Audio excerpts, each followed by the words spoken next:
I am legend 2007 की science fiction horror movie है जो रीमेक है 1964 की movie the last man on earth और 1971 में रिलीज हुई द ओमेगा मैन की। और ये सभी स्टोरी आई एम लेजेंड नाम की नॉवेल से ली गई है। एक वायरस की वजह से दुनिया की 90% आबादी खत्म हो जाती है और जो बचे हुए लोग होते हैं वो म्यूटेंट में बदल जाते हैं। ये म्यूटेंट्स ज़ॉम्बी नहीं बल्कि एक वैम्पायर की कैटेगरी में आते हैं जो दिन में या उजाले में बाहर नहीं आते।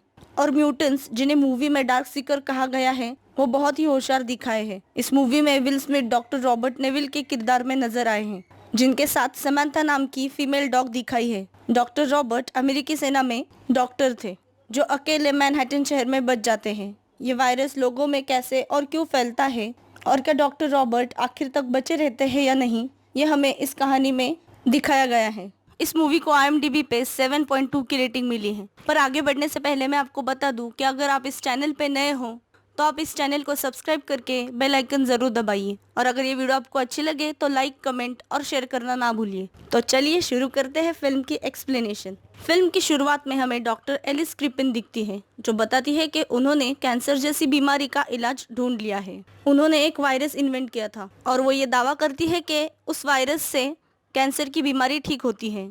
और वो ये भी बताती है कि उन्होंने अब तक 10,009 लोगों पर इसका प्रयोग किया और वो सफल भी रहा। और इसके 3 साल बाद हमें मैनहट्टन शहर पूरा का पूरा सुनसान पड़ा हुआ दिखता है क्योंकि उस वायरस का उल्टा असर उन लोगों पे हुआ था और धीरे धीरे करके सारे लोग म्यूटेंट बनते जा रहे थे यानी डार्क सीकर। सुनसान सड़क पर अचानक विल स्मिथ यानी डॉक्टर रॉबर्ट नेविल अपने कुत्ते सैम के साथ दिखते हैं। डॉक्टर रॉबर्ट हिरन का पीछा कर रहे थे ताकि वो उसका शिकार कर सके। इससे पहले वो हिरन का शिकार करे, एक शेरनी उस हिरन को अपना शिकार बना लेती है। तभी डॉक्टर रॉबर्ट की घड़ी में अलार्म बजता है और सूरज ढलने लगता है और ये वक्त म्यूटेंट यानी डार्क सीकर्स के बाहर आने का वक्त होता है। ये डार्क सीकर्स दिन में बाहर नहीं आ सकते थे क्योंकि उनकी स्किन बहुत सेंसिटिव थी। घर आने के बाद डॉक्टर रॉबर्ट सारे दरवाजे खिड़कियां बंद करते हैं और सारे लाइट्स भी ऑफ करते हैं ताकि किसी को पता न चले कि अंदर कोई है। बाहर बहुत सारे डार्क सीकर्स की आवाज़ें आने लगती हैं और अंदर डॉक्टर रॉबर्ट अंदर अपने कुत्ते के साथ बाथटब में सोए थे। उस वक्त रॉबर्ट फ्लैशबैक में चले जाते हैं। फ्लैशबैक में हमें दिखता है कि डॉक्टर रॉबर्ट नेविल घर जाकर अपने पत्नी और बच्ची को लेकर एयरपोर्ट की तरफ निकल जाते हैं और वाइफ से कहते हैं कि ATM से जितने हो सके उतने पैसे निकाल लो और कम से कम 2 हफ्ते का सामान अपने साथ ले लो। सामान लेकर फार्म हाउस पर रहना, मैं तुम्हें वहीं मिलूंगा। डॉक्टर अपनी वाइफ को बताते हैं कि आर्मी इस एरिया को आधे घंटे में सील कर देगी। उसकी वाइफ उन्हें पूछती है कि क्या ये वायरस हवा से फैलता है। वो कहते हैं शायद। न्यूयॉर्क को बाकी देश के हिस्सों से अलग करने का फैसला प्रेसिडेंट ने किया था। रॉबर्ट अपनी पत्नी और बच्ची को फार्म हाउस भेज रहे थे। वो खुद उनके साथ नहीं जा रहे थे क्योंकि वो खुद वहां रहकर उस वायरस को खत्म करना चाहते थे। उन्हें लगता है कि इस वायरस की शुरुआत यहीं से हुई थी और वो उसका अंत वहीं पर करेंगे। उनके जाने से पहले एयरपोर्ट पर बहुत लोग जमा हो चुके थे क्योंकि सब लोगों को वो शहर छोड़ के बाहर जाना था, लेकिन वो उन्हीं लोगों को भेज रहे थे जो इन्फेक्टेड नहीं थे। एक मशीन के जरिए वो इन्फेक्टेड लोगों का पता लगाते थे। जब वो डॉक्टर की वाइफ को चेक करते हैं तो मशीन में वो इन्फेक्टेड आती है और उसे वही रोक लिया जाता है। तब रॉबर्ट बहुत गुस्सा होते हैं और उन्हें फिर से चेक करने के लिए कहते हैं। उनके कहने पर वो उनकी वाइफ को फिर से चेक करते हैं तो इस बार वो इन्फेक्टेड नहीं मिलती। रॉबर्ट की बीवी और बच्ची के लिए हेलीकॉप्टर मंगवाया जाता है क्योंकि वो आर्मी में बड़े ओहदे पर थे। वो अपनी फैमिली को सी ऑफ करके थोड़ा पीछे होते हैं और जैसे ही उनका हेलीकॉप्टर टेक ऑफ करता है तो सामने वाला दूसरा हेलीकॉप्टर अपना बैलेंस खो देता है और उनके हेलीकॉप्टर पे आके टकराता है क्योंकि उस दूसरे हेलीकॉप्टर पर इन्फेक्टेड लोगों ने हमला किया था। इस तरह वो अपनी फैमिली को हादसे में खो देते हैं। दूसरे दिन डॉक्टर नेविल अपने घर के बेसमेंट में जाते हैं जहाँ पर उन्होंने एक लेबोरेटरी बनाई थी। वो उस बीमारी पर वैक्सीन बना रहे थे। उन्होंने बहुत से चूहे पकड़ के रखे थे जो इस वायरस से इन्फेक्टेड थे। हर बार वो दवाई बनाकर उन चूहों पर एक्सपेरिमेंट करते थे। उनके इस एक्सपेरिमेंट में बहुत से चूहे मर गए थे और जो बचे थे वो एग्रेसिव थे। लेकिन तभी उनका ध्यान एक चूहे पर जाता है जो बहुत शांत और नॉर्मल था, यानी उस चूहे पर वो दवाई काम कर रही थी। और अब उन्हें लगता है कि इस दवाई को इन्फेक्टेड लोगों पर टेस्ट करने का वक्त आ गया है। रॉबर्ट हर रोज रेडियो के सभी FM चैनल पर एक मैसेज भेजते, अगर कोई मुझे सुन रहा है और अगर तुम्हें मेरी मदद चाहिए हो तो मैं तुम्हें खाना दे सकता हूँ, रहने की जगह दे सकता हूँ और वायरस से सुरक्षा दे सकता हूँ। हर रोज दोपहर सूरज जब सर के ऊपर होगा तो मैं साउथ स्ट्रीट पोर्ट पे मिलूंगा। उसी जगह नेविल हर रोज जाके रुकता था, इसी उम्मीद में कि अगर कोई जिंदा हो और किसी को उनकी मदद की जरूरत हो तो उसकी मदद वो कर सके। तब वैसे ही एक दिन हिरन का पीछा करते वक्त उनका डॉग सैम एक अंधेरी बिल्डिंग में चला जाता है। नेविल उसे चिल्लाकर रोकने की कोशिश करते हैं पर वो रुकता नहीं, तो घबराते हुए वो भी अंदर जाते हैं अपने डॉग को बचाने के लिए। वो जब उस बिल्डिंग में जाते हैं तब उन्हें अंदर वो हिरन मरा हुआ दिखता है जिसका पीछा करते हुए सैम उस बिल्डिंग में गया था। उस बिल्डिंग में बहुत सारे डार्क सीकर थे। रॉबर्ट ने बंदूक पे जो टॉर्च लगाई थी वो उसे हाथों से ढक लेते हैं ताकि वो उनकी तरफ अट्रैक्ट ना हो। उन्हें एक टेबल के नीचे सैम दिखता है जो किसी को डर के वहाँ छुपा था। जब नेविल पीछे मुड़ के देखते हैं तो उन्हें एक डार्क सीकर दिखता है जो कि उन पर हमला करता है, पर रॉबर्ट उस पर गोली चलाकर उसे मार देते हैं। गोली की आवाज़ सुनकर बाकी डार्क सीकर रॉबर्ट के पीछे पड़ते हैं उन्हें मारने के लिए, तो रॉबर्ट अपने कुत्ते सैम के साथ भागने लगते हैं। उनमें से एक डार्क सीकर रॉबर्ट के कंधे पर बैठ जाता है। वो डार्क सीकर उन्हें काटने ही वाला होता है। तब रॉबर्ट फर्स्ट फ्लोर से नीचे कूद जाते हैं और जैसे ही वो डार्क सीकर्स उजाले में आता है वो जलकर मर जाता है। अब रॉबर्ट को पता चलता है कि इस बिल्डिंग के अंदर बहुत सारे डार्क सीकर हैं और उन्होंने जो दवाई बनाई थी उसे टेस्ट करने के लिए उन्हें इन डार्क सीकर्स की जरूरत थी। अब रॉबर्ट वहाँ एक फंदा लगाता है और सैम को गाड़ी में बिठाकर खुद बाहर जाता है क्योंकि सैम को इन्फेक्शन का खतरा हो सकता था और रॉबर्ट को नहीं, क्योंकि उसने इन्फेक्शन से बचने के लिए दवाई ली थी। थोड़ी देर बाद एक डार्क सीकर्स यानी एक म्यूटेंट उस फंदे में फंस जाता है। उस म्यूटेंट के पकड़े जाने पर एक दूसरा म्यूटेंट दरवाजे तक आके जोर से चिल्लाकर बहुत गुस्सा करता है। उस फंदे में फीमेल म्यूटेंट फंसी थी जिसके बॉडी पर बटरफ्लाई का टैटू था। रॉबर्ट उसे अपने लैब में ले जाके उस पर वो दवाई ट्राई करता है जो उसने उस चूहे पर ट्राई की थी। उस म्यूटेंट की सांसें बहुत तेज चल रही थी जो दवाई देने के बाद नॉर्मल होने लगती है, पर तभी वो उठकर जोर से चिल्लाकर बेहोश हो जाती है। रॉबर्ट को जो उस दवाई से उम्मीद जागी थी वो फिर से टूट जाती है। रॉबर्ट अपने एक्सपेरिमेंट के सारे वीडियो बनाता था कि वो कौन सी दवाई कब दे रहा है और उसका क्या असर हो रहा है। ये सारी बातें वो रिकॉर्ड करता।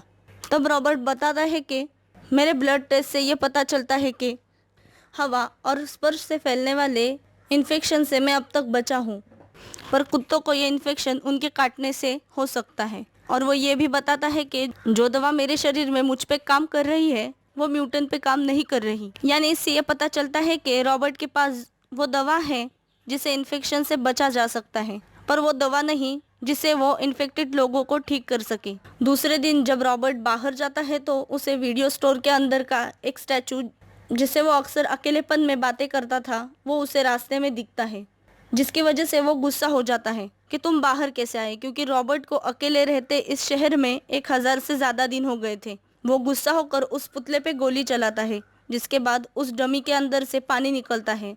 रॉबर्ट उस पुतले के पास जाता है तब उसका पैर एक फंदे में फंस जाता है जिसके वजह से उसका सिर जोर से ज़मीन से टकराकर वो बेहोश हो जाता है। ये फंदा म्यूटेंट ने लगाया था, ठीक उसी तरह जैसे एक दिन पहले रॉबर्ट ने उस म्यूटेंट को पकड़ने के लिए लगाया था। यानी इससे यह पता चलता है कि वो म्यूटेंट्स बहुत होशियार है। रॉबर्ट को जब तक होश आता है तब तक सूरज ढलने लगता है। वो अपने जेब से चाकू निकालकर रस्सी काटकर अपने आप को छुड़ाता है, पर वही चाकू उसके पैरों पर लग जाता है और तभी धीरे धीरे और अंधेरा होने लगता है और रॉबर्ट को 2-3 इन्फेक्टेड कुत्ते दिखते हैं जो उस पर हमला करते हैं। रॉबर्ट उन कुत्तों को मार देता है, पर मरने से पहले वो सैम को काट लेते हैं जिससे सैम भी इन्फेक्टेड हो जाता है। वो उसे घर ले जाकर दवाई भी देता है पर उसका कोई असर नहीं होता और सैम भी अब धीरे धीरे खूंखार होता जाता है। तो रॉबर्ट सैम को अपने गोद में लेकर उसका गला घोंटकर उसे मार देता है। ये लम्हा रॉबर्ट के लिए बहुत ही दर्दनाक था क्योंकि सैम को उसने बचपन से पाला था, जो उसकी बेटी ने उसे हेलीकॉप्टर में बैठने से पहले दिया था और उनके मौत के बाद सैम ही उसका अकेला साथी था। दूसरी रात रॉबर्ट उन म्यूटेंट से सैम की मौत का बदला लेने जाता है क्योंकि वो सैम की मौत से बहुत दुखी हुआ था। वो अपनी गाड़ी से बहुत से म्यूटेंट को कुचल कर मार देता है, पर वो खुद गाड़ी में फंस जाता है और तभी वो म्यूटेंट जो उसके ऊपर गुस्सा हुआ था वो उसे मारने आता है। वो म्यूटेंट उन सारे म्यूटेंट का बॉस था और जब रॉबर्ट ने उस म्यूटेंट को फंदे में फंसाया था तब यही म्यूटेंट उस पर चिल्लाते हुए उजाले में आया था। तब रॉबर्ट को लगा था कि वो शायद भूख और खाने की कमी से अपने जीने के बेसिक तरीके बदल रहा है, पर ऐसा नहीं था। वो म्यूटेंट्स पे क्यों गुस्सा होता है यह हमें एंड में पता चलता है। गाड़ी में फंसे हुए रॉबर्ट को वो म्यूटेंट मारने वाला होता है। तभी वहां तेज रोशनी आती है। कोई गाड़ी लेके वहां आया था। चोट लगने के कारण रॉबर्ट अपने होश खो बैठता है। कोई उसे उसके घर का पता पूछता है, जो वो बेहोशी की हालत में उसे बताता है। अगले दिन जब उसकी नींद खुलती है तो उसे अपने घर में एक औरत और एक बच्चा मिलता है। वो औरत उसे कहती है कि हमने आपका रेडियो में ब्रॉडकास्ट सुना था। हमने आपका वहाँ पूरा दिन इंतजार किया, पर आप आए नहीं। फिर शाम को आप उन म्यूटेंट के बीच फंसे हुए दिखे, तो हम आपको बचाकर यहाँ लाए। उस औरत का नाम था एना और उस बच्चे का नाम था इथिन। वो औरत बताती है कि उनके साथियों को निशाचर ने खा लिया और हम वॉर्मॉन जा रहे थे, बचे हुए लोगों की बस्ती में। रॉबर्ट कहता है कि ना ही ऐसी कोई जगह है और ना ही ऐसी कोई बस्ती है, पर एना कहती है कि पहाड़ों में ऐसी बस्ती है, क्योंकि वो वायरस ठंड को बर्दाश्त नहीं करता। रॉबर्ट एना पे गुस्सा होता है और कहता है कि सब मर चुके हैं, और वहाँ से चला जाता है। थोड़ी देर बाद एना उसे अपने साथ चलने के लिए कहती है, पर रॉबर्ट कहता है कि इस बीमारी की शुरुआत यहाँ से हुई थी और मैं इसे यही ख़त्म करूँगा। अब रॉबर्ट जब उस फीमेल म्यूटेंट पे टेस्ट कर रहा था जिसे वो पकड़ के लाया था, तब वहाँ एना आती है। एना उसे पूछती है कि क्या आपको लगता है कि ये इससे ठीक हो जाएगी? वो बोलता है इसे इसका मरना तो तय है, पर मैंने इसे बर्फ़ पे लेटाया है। हो सकता है इसके शरीर का टेम्परेचर कम होकर वैक्सीन का असर बढ़ जाए। एना उसे फिर से एक बार अपने साथ चलने के लिए कहती है, बचे हुए लोगों के साथ बस्ती की तरफ। वो फिर से कहता है कि कोई बस्ती नहीं, 90% लोग वायरस से मर गए हैं। बाकी के बचे 9% लोग म्यूटेंट में बदल गए हैं और बचे हुए 1% लोगों को म्यूटेंट ने अपना शिकार बना लिया है। रात को वो म्यूटेंट उसके घर तक पहुंच जाते हैं। रॉबर्ट ने अपने घर के बाहर माइंस बिछा के रखे थे, जो उनके आने पर वो फोड़ देता है, जिसकी वजह से बहुत से म्यूटेंट मर जाते हैं और बचे हुए बाकी के म्यूटेंट उसके घर में घुस जाते हैं उस पर हमला करने के लिए। उनमें से एक म्यूटेंट उस पर हमला भी करता है, पर वो उसे गोली से मार देता है। वो एना और एथन को लेकर लैब में जाता है। लैब में वो कांच के कैबिन में जाके छुपते हैं, जहाँ पर उसने फीमेल म्यूटेंट को बांध के रखा था। वहाँ जाने पर उसे पता चलता है कि वो फीमेल म्यूटेंट ठीक हो रही थी, यानी इसका मतलब है कि रॉबर्ट को उसका इलाज मिल गया था। गुस्सा हुए म्यूटेंट रॉबर्ट को मारने आते हैं। वो चिल्ला चिल्ला कर कहता है कि मुझे इलाज मिल गया है, मैं तुम्हें ठीक कर सकता हूँ। तभी वहाँ उन म्यूटेंट्स का बॉस आता है और शीशे को टक्कर मारकर वो तोड़ने लगता है। फिर रुककर अपने खून से बटरफ्लाई का निशान बनाता है। तब रॉबर्ट को याद आता है कि उस फीमेल म्यूटेंट के बॉडी पर भी बटरफ्लाई का टैटू है, यानी वो सारे म्यूटेंट उस फीमेल म्यूटेंट को लेने आए थे। रॉबर्ट अपनी गन नीचे रखकर उस फीमेल म्यूटेंट को खोलकर केबिन से बाहर ले जाता है।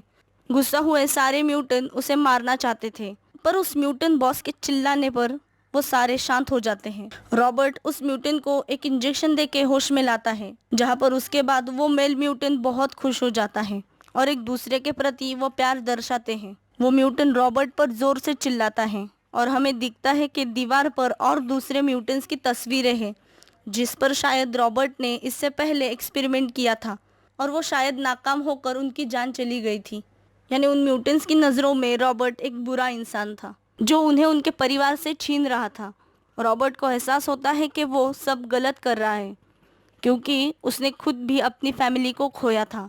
दूसरे दिन रॉबर्ट, एना और इथन बस्ती की तरफ निकल पड़ते हैं और एना वैसा ही ब्रॉडकास्ट करते हुए दिखती है जैसा रॉबर्ट ने किया था। ये फिल्म यही ख़त्म हो जाती है। इस फिल्म की 2 एंडिंग थी, एक पहली जो मैंने आपको बताई, और अब बात करते हैं उस एंडिंग की जो थिएटर में रिलीज़ करवाई गई थी, जहाँ पर वो म्यूटेंट शीशा तोड़ने लगता है। तभी वहाँ पर बटरफ्लाई का निशान बन जाता है और एना के नेक पर भी बटरफ्लाई का निशान होता है और उसे याद आता है कि उसकी बेटी ने भी एयरपोर्ट पर जाने से पहले बटरफ्लाई की बात की थी। रॉबर्ट को लगता है कि ये कोई डिवाइन मैसेज है, तो वो उस ठीक होने वाले म्यूटेंट का ब्लड सैंपल निकाल लेता है, क्योंकि उसके ब्लड में उस बीमारी का इलाज होता है। वो एना को और इथन को छोटे से चेम्बर में बंद करके उसे वो खून का सैंपल देता है। एना उसे अपने साथ चलने के लिए कहती है, पर वो कहता है कि ये म्यूटेंट्स अब रुकने वाले नहीं हैं। वो एक बार अपनी वाइफ और बेटी की तस्वीर देखता है और एक बॉम्ब को लेके उन म्यूटेंट की झुंड में जाता है और वो बॉम्ब फोड़ देता है। वो अपने साथ उन म्यूटेंट्स को भी मार देता है, जिसके बाद ऐसा दिखाते हैं कि एमा वहाँ पहुँच जाती है जहाँ वो जाना चाहती थी, जहाँ पर सच में एक बस्ती थी, और वो उस खून का सैंपल उन्हें सौंप देती है और ये एंडिंग यही खत्म हो जाती है। आपको इनमें से कौन सी एंडिंग अच्छी लगी ये कमेंट करके ज़रूर बताइए, और अगर वीडियो अच्छी लगे तो लाइक, कमेंट और शेयर ज़रूर कीजिए। मिलते हैं अगले वीडियो में।